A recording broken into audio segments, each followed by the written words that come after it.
Hello, everyone. Welcome to New Gen Politics. So, Nestle has just said that they are going to remove artificial food dyes from their products by 2026, which is an amazing step forward for the Make America Healthy Again movement, which is something we should all be able to get behind because I think we can all acknowledge there is a serious problem with the food in this country. The quality, the health, the safety, the consequences. We're ingesting things that are not safe for us. We're ingesting things that humans are not meant to. We're ingesting things that every other country in the world has banned. A lot of these food chemicals, these food dyes, their additives, have been removed from the same products they sell here with the additives from every other country that they sell them in. England, France, Germany, Canada, Australia, they remove these food dyes because they're not allowed. All those countries have chemicals banned that we don't. I think it's like 50 or 60,000 different chemicals they have banned that we just don't in the United States. And so we're starting to look at that. We're starting to catch up, and we're starting to realize that there's a reason they were banned. And unfortunately, we have a government that has not done anything about this. A lot of the regulatory agencies, like the FDA, are approving things like these food dyes that are clearly not safe for human consumption, which raises serious questions about the authenticity of the tests and the research that are happening.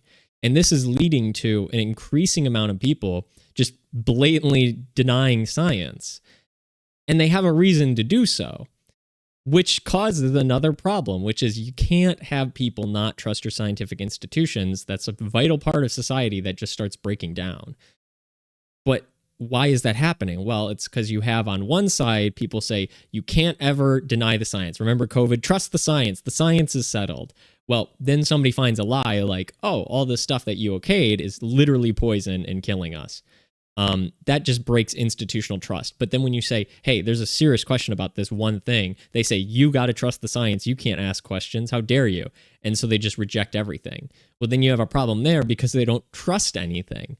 So what we need is we need to be able to ask questions. We need to be able to do research. If people see serious correlations, we should research if there's a causation, which we're not doing. But fortunately, thanks to RFK Jr.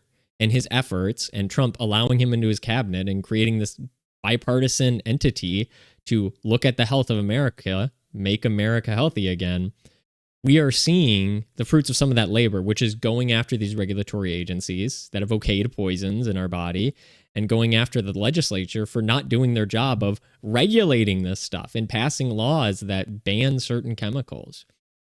Because right now, the main reason that I think a lot of these companies are doing this, they're switching over, they're getting rid of the food dyes, partially it's because they see the walls closing in thanks to RFK and Trump. But at the same time, it comes from you, the people, you expressing your purchasing power. People going to the store and saying, I'm not going to buy something that has chemicals that look like they're from a chemistry book and I don't understand them. I'm going to buy things with whole ingredients, right? Have you ever heard the 5-ingredient rule? Don't buy anything that has more than 5 ingredients in it and only buy it if you know what those are, like chicken, rice, beans, whatever. If you can't pronounce it and it sounds like a spell from Harry Potter, probably don't put it in your body. Now, that's not a clear rule of thumb for everything, of course, but people are starting to make that argument of like, I don't want to put these artificial chemicals, these artificial dyes in my body. I don't know what they do. And since it's been proven that a lot of the chemicals we have okayed are wrong and bad for us, maybe a lot of them that we still okay are wrong for us as well. And so that needs to be looked at. Those questions need to be had. But you're seeing pressure from the top, from the government, finally, and you're seeing pressure from the bottom, the consumers who are putting their foot down and saying, I don't want to buy anything that's going to kill me. These companies are having to fold, and they're actually having to make their food healthier, more natural, more organic. We're seeing this massive shift in this more holistic way of living, which is great. It's bipartisan, and this is what we want to see more of. And if we want to see more of it, this is why something I've advocated for so much, which is we need single issue bills. We need a limit on how long bills can be.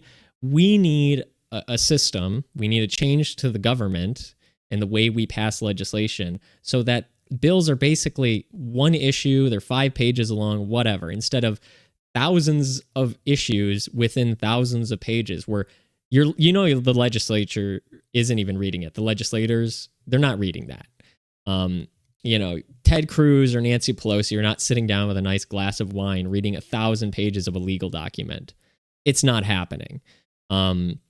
They get summaries, they get keynotes, they don't even really know. I mean, even Marjorie Taylor Greene came out and said she just doesn't read some of the bills, and that said that most of the Congress members don't read bills, which is like, at least she's admitting it, but it's still terrible. But how could you? They're ridiculously, absurdly long. And so we need to do something about that first, because if you had a bill that was presented that says this chemical is bad, it's one page. It says this chemical is bad, we need to ban it. There's no pork, there's nothing in there, there's nothing saying we need money to kick out illegals, and we also need money for transgenders. Like, no, it's not partisan. We're not stuffing pork in there from one side or the other. It just says chemical bad, chemical ban. Easy, simple. I think the members of Congress would agree on it and pass it. I think the people could look at it and read it and comprehend it and advocate for it, and you would get so much more bipartisan stuff done. And we have so many problems that we could solve that most people agree on. And if we just solve them one at a time, yes, it's excruciatingly long. I get it. But if you solve them one at a time, you're at least solving some problems.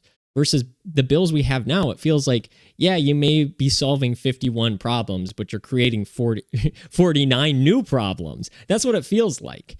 And so I want more bipartisanship, and I think there's a lot we can agree on, like the health, the safety, things that are going on in America that affect all of us negatively. There's way more we can agree on. And yeah, it may be small things compared to the big ticket issues that come up every presidential debate, but let's work on what we can agree on. And the only way to get that done is to have it not be a, little indentation, one paragraph in a 1,000-page bill. Just have it be its own thing. And along with that, we'll start moving in the right direction. We'll feel a little bit more comfortable that the country's getting better. We can have some more hope and motivation that the government maybe not be as corrupt as we would hope. Maybe it'll make it so it's a lot easier to see what they're actually doing and then vote them out if they're not passing proper bills, things that everybody agree on. 90%. How many people do you think would agree that, like, if there's clear study done that, like, artificial food dyes, which are not necessary for the food, were to be banned, right? Which RFK is already doing. Just hypothetically, what percent of the population do you think agrees with that? Like, probably 90%. And then you would have people, if they're in the pocket of these giant companies like Nestle, if they don't pass the bill, it'd be so obvious. And they wouldn't be able to hide behind other things and say, like, well, I didn't pass that bill because it said, it was going to take away money from this group or that group. So that's the real reason I didn't pass it. It's like, no, it's one issue. The reason you didn't pass it is because you're getting paid off to not pass it, even though everybody wants it. So that's what I want to see. We want to see more of that. And you have the purchasing power. We've seen that with this instance, that a lot of the food companies are changing because they see the writing on the wall that they're going to lose money. They're going to be out of business if people don't buy their products. So they got to bend to the will of the people. Collectively, you are stronger than the government. The government's power comes from the will of the people, at least in theory.